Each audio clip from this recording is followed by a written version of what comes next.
যেদিন আব্দুল ফাহাদ শহীদ হন সেদিন ভোর সকালে আমরা যখন জানতে পারি তার শহীদ হওয়ার খবর, তখন আমরা কয়েকজন জাহাঙ্গীরনগর বিশ্ববিদ্যালয়ে অবস্থান করছিলাম। সে সময় আমরা যোগাযোগ করা শুরু করি সবার সাথে যে এই ঘটনার একটা প্রতিবাদ করা প্রয়োজন। তখন একটা গুমট পরিস্থিতি বিরাজ করছিল। অনেকেই সন্দিহান ছিলেন যে এই ঘটনার প্রতিবাদ করবেন কিনা।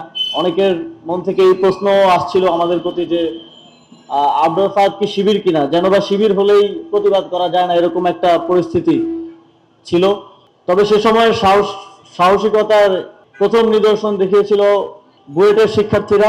সিসিটিভি ফুটেজ যেন কোনোভাবে গায়েব না করা যায়, এই ঘটনাকে যেন কোনোভাবে ধামাচাপা না দেওয়া যায়, সেজন্য তারা প্রথম প্রতিবাদ গড়ে তোলে এবং সিসিটিভি ফুটেজ সংরক্ষণ করার জন্য বুয়েটের প্রশাসনিক রুমগুলোকে অবরোধ তৈরি করে। এবং আমরা ঢাকা বিশ্ববিদ্যালয়ের রাজভাস্কর্য থেকে প্রথম প্রতিবাদ মিছিলটি বের করি এবং তারপর অব্যাহতভাবে আব্দুল ফাহাদের হত্যার বিচার চেয়ে আন্দোলন চলমান থাকে। সাহসী উদ্যোগ নিয়ে আমাদের যে স্তম্ভটা আর্ট স্তম্ভটা তৈরি করেছেন, এই জন্য ওনার কাছে আমি কৃতজ্ঞতা প্রকাশ করছি।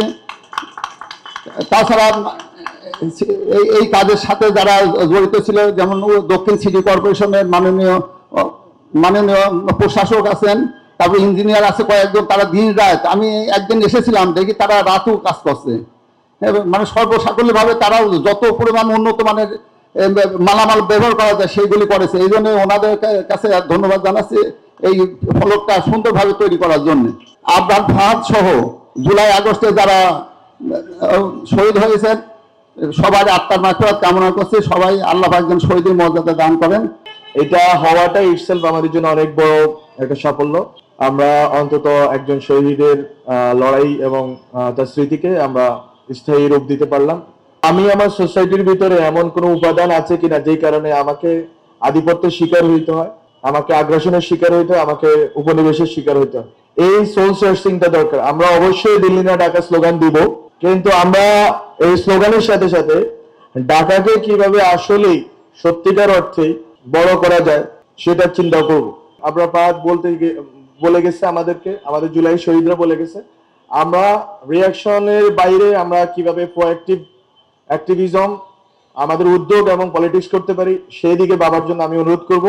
আমি মনে করি এর ভিতর দিয়ে ৮ স্তম্ভ যে প্রস্তাবনাগুলো আছে, সার্বভৌমত্ব থেকে শুরু করে আমাদের যে কথাগুলো আমরা বলেছি, গণতন্ত্রের কথা বলেছি, মানবিক মর্যাদার কথা বলেছি, আরো যে কথাগুলো বলেছি, এগুলো শব্দ সুন্দর, সবই আমরা জানি, কিন্তু এগুলোকে বাস্তব রূপায়ণ, বিশেষ করে আমাদের নদী বন বন্দর রক্ষা, এগুলো খুবই গুরুত্বপূর্ণ। নদীর কথা বলতে গিয়ে আব্দুল ফাহাদ শহীদ হয়েছে, আব্দুল ফাহাদ শহীদ হয়েছে।